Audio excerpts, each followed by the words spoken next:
Okay, let's dig into this. We've all, well, most of us probably, have had that spark, right? Yeah. That little idea. Maybe it's a new app or some community thing you just can't stop thinking about. Or even wanting to be that, that expert everyone turns to. But how do you actually do it? How do you make it real? Yeah, that gap between idea and reality is Yes, huge. exactly. So today, we're doing a deep dive into entrepreneurship and small business management. We'll look at the whole journey, what makes someone succeed, the different kinds of entrepreneurs out there, and we'll take a closer look at consulting, too, as its own sort of entrepreneurial path. And we've got some solid material to work from. We're basing this on a pretty comprehensive chapter covering entrepreneurship and small business management. It gives a good, structured look at the core ideas. Right. And our goal here is pretty straightforward. We want to boil down the key takeaways for you, give you a shortcut, basically, to understanding how starting and running a business works, and hopefully point out some, surprising bits and real-world examples that make it click. Sounds good. Where should we start? Well, let's start at the beginning. What is entrepreneurship, really? Because when I look into it, there wasn't just one simple answer. Some definitions focus on, like risk and creating value. Others highlight innovation. Some even talk about personality. Why do you think it's so hard to pin down one definition? That's a really good point. It's because, entrepreneurship isn't just one thing. It's a mix, isn't it? Mindset, action, the outcome. It all plays a part. But for today, just so we have a clear path, let's use this process-based definition. Entrepreneurship is the process of starting, organizing, managing, and assuming the responsibility for a business. Yeah. That really emphasizes the doing, the steps involved. The doing, right? And we can see that process in real people, like the example of Maha, the computer tech in Jeddah. She's got coding skills. She helps people out with tech stuff already. And now she's thinking seriously about an app development startup, solving problems for people, for businesses. She's even saved up, SAR 50,000 to get it going? Yeah. That's Saudi reals, by the way. That shows that initial drive, that commitment. Absolutely. Maha's story is a perfect illustration of what our sources call the first stage, identifying an attractive opportunity. Sounds simple, maybe, but lots of ideas stall right here. What do you think trips people up at this stage? Oh, that's a big one. Because it's not just about having any idea, even a good one. The sources really stress it has to be market-driven, like people actually need it or want it enough to pay for it. The pitfall, I think, is falling in love with your own idea without checking if anyone else cares. Exactly. You've got to test it, validate it. Okay, so if you get past that, stage 2 is acquiring critical resources. And this is interesting because, resources aren't just cash, are they? Entrepreneurs often have to be clever here. Oh, definitely. The sources actually say entrepreneurs find ways to do more with less, which could mean, I don't know, using your network, maybe bartering services, running super lean. It's about getting the right team, partners, assets like inventory, equipment, but smartly, without tons of funding, maybe. Right, building that toolkit carefully, which then flows into stage 3. Executing the plan. This is where the real work starts, you could say. Scaling up, figuring out how you actually make money, how you support growth, and importantly, how you create barriers to entry, keep competitors out. Yeah, those barriers. For a small local business, that might not be a patent. It could be amazing customer loyalty, like deep community trust. Yeah. Or unique supplier deals. Or maybe a service that's so specialized, the big guys just can't replicate it easily. You need to protect your niche somehow. Protect your turf. And then finally, stage 4, harvesting firm value. Eventually, you need to think about the exit, right? How do you get the value back out that you've built? Maybe pass it to family, sell it, maybe even go public, though that's rare for most small businesses. It's the payoff, ideally. So thinking about all that, the idea, the stages, finding resources, it makes you wonder, do you, listening right now, have some skills, some talent? Or maybe you've noticed something missing in your community. Could that be the starting point as we're thinking about? That first step might be closer than you think. Absolutely. Okay, now let's shift a bit. What does it actually take to be a successful entrepreneur? It's more than just deciding to own a business, isn't it? Our sources list things like wanting to be your own boss, having a decent plan, skills, innovative ideas. But what's really driving it all? Yeah, beyond the checklist, I think it often comes down to resilience, just sheer grit, and being obsessed with your customer. And what's really important to remember is there's no single type. Entrepreneurs come from everywhere, all ages, backgrounds, education levels.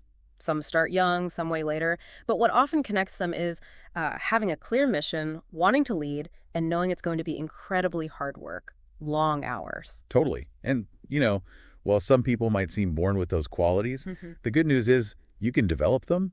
You don't have to have a business degree. You can learn by doing, working for someone else first, getting advice, studying on your own. It's a constant learning process, really. Personal growth and business growth. Continuous development, yeah. And speaking of different types, let's look beyond just the classic founder. The sources show there's a whole range of entrepreneurs, different personalities, motivations, structures. Definitely. We can highlight a few key types. First, you've got solopreneurs. Just like it sounds, they work completely alone, very independent. They like keeping all the control, the profits, the credit, often need a broad skill set because they do everything. Right. Then the opposite end, almost. Scalable startups. These are the ones with the huge ambitions, thinking big, growing fast, often aiming globally, like social media platforms, big delivery services, that kind of rapid expansion. Then there are lifestyle entrepreneurs. For them, it's maybe less about massive profits and more about, well, the lifestyle the business enables. Working in something they love, enjoying the perks, the business fits the life they want. That makes sense. And what about serial entrepreneurs? Ah, yes.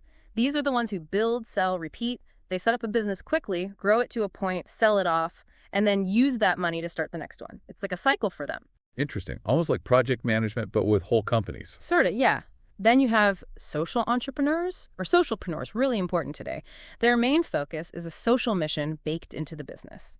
It lines up perfectly with things like Saudi Vision 2030, tackling social issues, community needs. We're seeing more university programs focused on this now, too. And closely related are ecopreneurs focused on sustainability, green goals, sometimes even over profit. Right, using business for environmental good. Okay, and one more, the intrapreneur. This one's a bit different. Yeah, often overlooked. These are people inside a bigger company, employees who take the lead on turning new ideas into profitable things, products, services, processes for their employer. It does raise that interesting question. Where does innovation happen, inside or out? Yeah, good question. Okay, so speaking of bringing expertise in, let's talk about consulting, that specific path where entrepreneurs offer specialized knowledge. Why do businesses turn to consultants? Well, often it's for unique problems or big changes where they just don't have the expertise in-house. Or maybe they could develop it, but it would take too long for an urgent issue.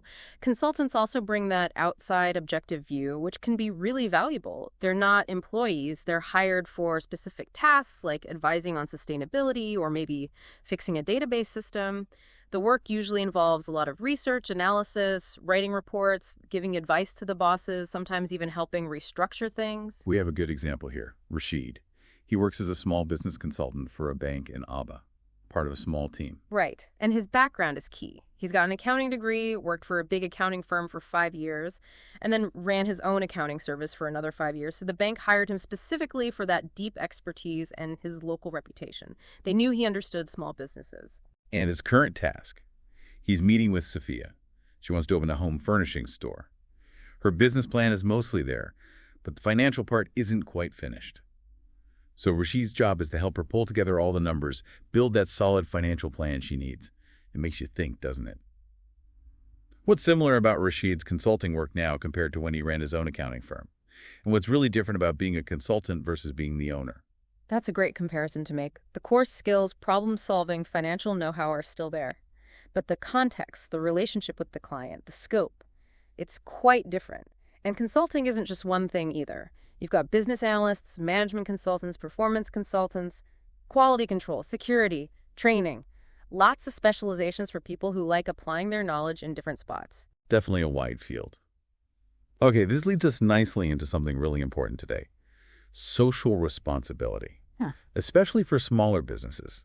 Our sources mention how Saudi Vision 2030 really puts people and communities front and center, and that naturally pushes companies to think beyond just the bottom line, to show commitment.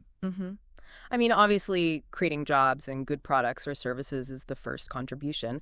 But yeah, a lot of entrepreneurs feel they owe something back to the community that supports them. Now, how much they owe or how they show it, opinions vary, of course, but the expectation is growing. But here's the interesting part. It's not just about feeling good or doing the right thing, is it? Building a business around doing good, even if it seems like it might cost more initially, it often comes with some pretty significant advantages. It's not purely altruistic. No, not at all. There are real business benefits, things like increased loyalty, from customers and employees. That can boost productivity, morale. It helps you stand out from competitors, too. Mhm. People might be more likely to buy from you repeatedly, maybe even pay a little extra if they believe in what you stand for. It creates a strong bond. We have a fantastic example of this, Okay. Albic, that huge restaurant chain, founded way back in 1974 by Rami Abu-Ghazaleh's father. By 2022, they had over 120 branches, more than 40 just in Jeddah alone. It's kind of amazing how commitment to community seems to have fueled that kind of massive success. It's more than just charity work. Exactly. It was their focus on quality and affordability, sure, but also strong local hiring, community engagement. That built incredible loyalty, probably more powerful than any advertising campaign. It really shows that doing good can be smart business, a real competitive edge built over time. Wow, okay. So we've covered a lot of ground today. We started with defining entrepreneurship, seeing it as a process, not just a single moment. Starting, organizing, managing, taking responsibility. We went through those 4 key stages: spotting the opportunity, getting resources, executing the plan, and finally, harvesting the value. And we looked at what makes entrepreneurs tick: the drive, the skills, the resilience, remembering they come from all walks of life, and that a lot of this can be learned and developed. It's not just innate talent. Right, and the sheer variety. Solopreneurs, scalable startups, lifestyle folks, serial builders, the social and eco-focused ones, even entrepreneurs inside big companies. And we zoomed in on consulting as one specific path, using Rashid's example to see it in action, providing that outside expertise. Yeah. And finally, we touched on social responsibility, Hmm. how it's becoming more central, and how doing good can actually be good for business, like we saw with Almeli. So, as we wrap up this deep dive, here's something to think about. Considering those stages and all those different types of entrepreneurs, what kind of blend, skills plus maybe a community focus, what might define the next big wave of successful businesses? And maybe more personally, how could you spot or even create an opportunity like that right where you are, blending that purpose with profit?